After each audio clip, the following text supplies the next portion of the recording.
A Agência Nacional de Petróleo realizou nesta terça-feira a 11ª rodada de leilões de blocos de petróleo pelo país.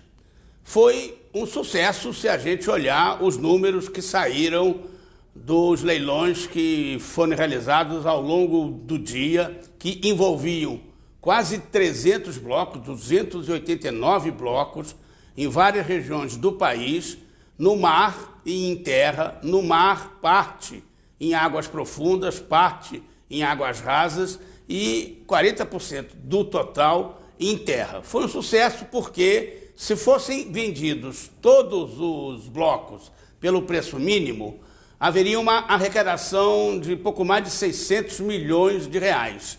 Mas, embora nem todos os blocos tenham sido licitados, tenham sido vendidos, a arrecadação chegou a quase 3 bilhões de reais, 2 bilhões 800 e pouco.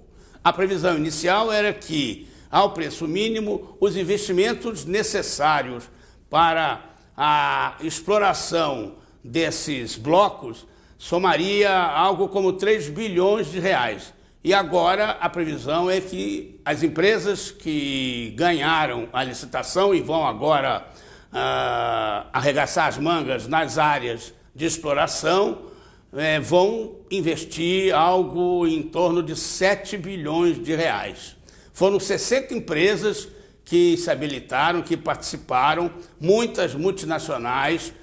A Petrobras estava lá, como sempre nesses leilões, protagonista, mas de certa maneira se segurou porque ela está com problemas de investimento e ainda tem leilões importantíssimos de pré-sal mais para o fim do ano e de gás não convencional um pouco antes. Então ela participou como consorciada de outras empresas, um pouco sozinha, mas não muito, e teve uma participação, claro, forte, mas não tão forte quanto antigamente.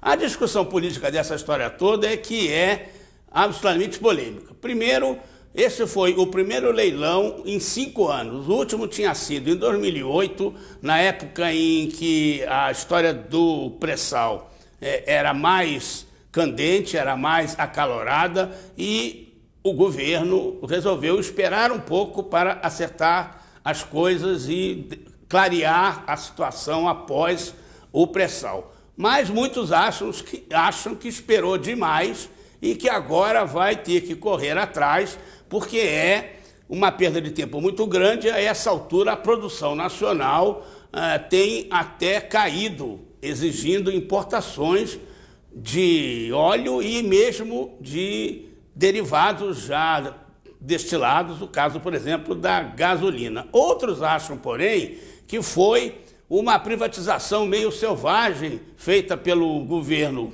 petista, que sempre disse que era contra esse tipo de ação, porque abriu demais para todas as empresas, de toda maneira, uma área enorme, 115 mil quilômetros quadrados de exploração e com perspectivas de exploração de 30 bilhões de barris de petróleo, o que é o dobro das reservas brasileiras já comprovadas. Se esses 30 bilhões vão sair mesmo, isso é outra história, mas, de fato, é um número grande, abre bastante, finalmente, o setor de exploração de petróleo no país para empresas e empreendimentos não tão grandes, que não exijam tantos investimentos quanto, por exemplo, nas áreas do pré-sal. E, enfim, a história que, aparentemente, tudo indica, deu certo.